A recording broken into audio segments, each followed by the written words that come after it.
So I went to see Elvis, and it was pretty good.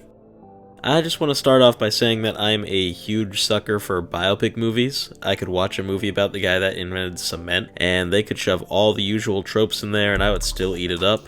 I genuinely enjoy these films despite the usual historical inaccuracies and romanticized figures, although I will always prefer a good movie that manages to be accurate. I even enjoyed Bohemian Rhapsody, despite it taking a lot of liberties and its horrible editing, not to mention how by the books the story was for this type of product.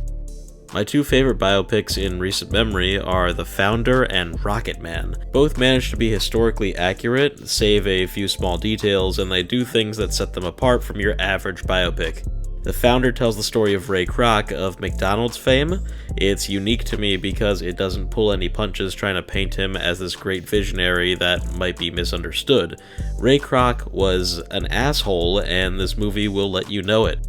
Rocketman tells the story of Elton John's life, but adds a unique fantasy element to it where the songs are presented like huge musical numbers with cool effects to add a fantastical feeling to the story.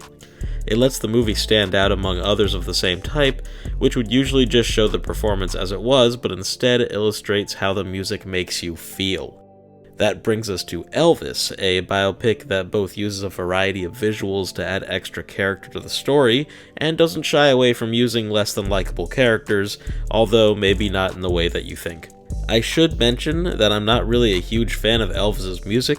I respect the importance he's had in pop culture, and I don't hate him, but I could never really get into his work itself. This movie didn't really change my mind on that, but I will say I got plenty of enjoyment regardless.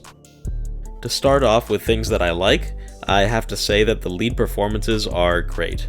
Austin Butler plays Elvis, and I've never heard of this guy before, but looking at his IMDb page, this movie seems to be a pretty big deal for him. The only other thing of major importance seems to be a part in Once Upon a Time in Hollywood, and that's pretty much it.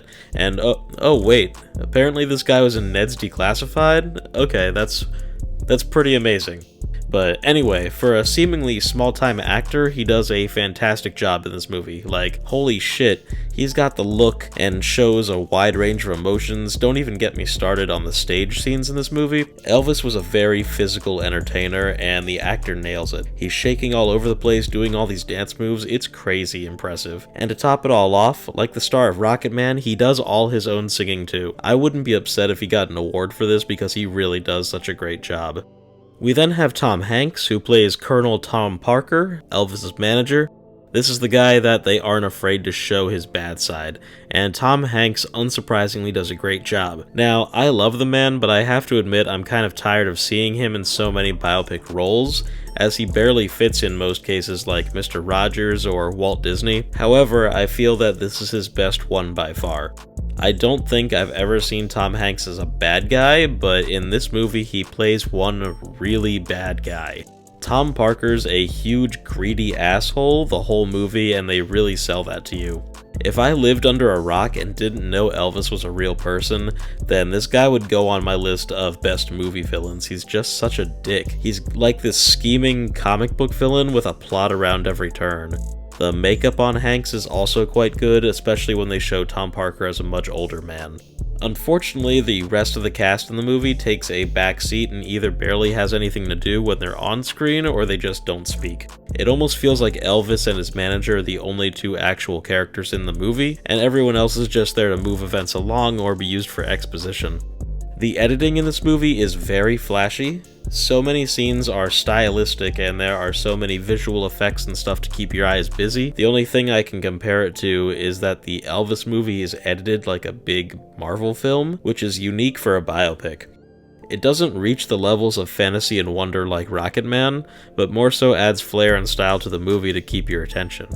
This leads me to the things that I didn't like about the movie, because while the editing is very well done, sometimes it felt like there was too much of it and it made the pace of events go by so quickly. There were times where I found myself confused as to exactly what was going on because we jumped so quickly from scene to scene.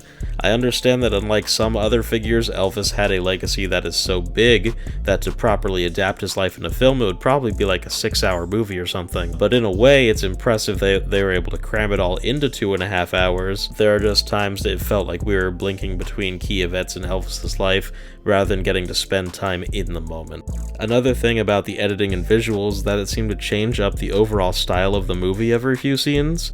I'm not sure if it was intentional to switch up the style of editing with different periods in Elvis's life, but it felt like several different Elvis movies were all cut together. Kind of like those animation collaborations where each scene is done by a different person.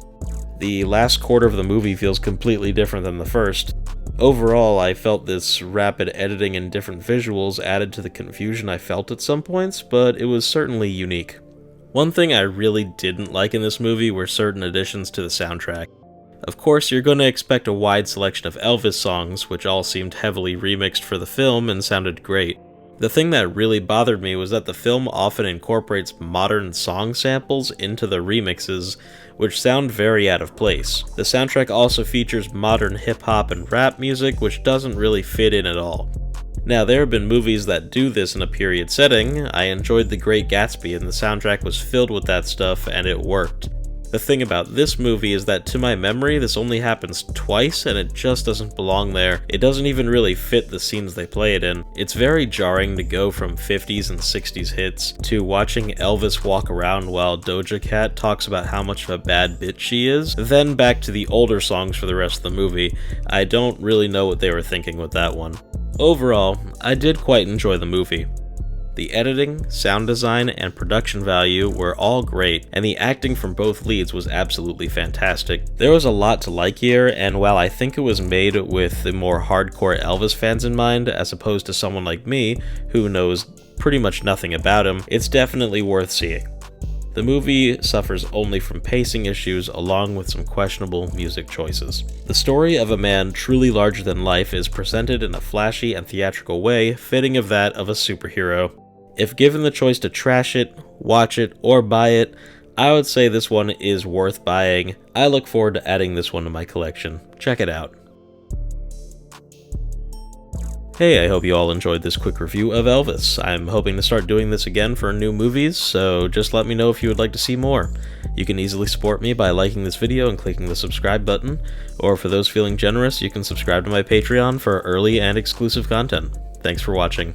And also a very special thank you to everyone out there for helping me reach the milestone of 400 subscribers. It feels like just yesterday I thanked you all for 200, so I really appreciate all the support. Love you guys.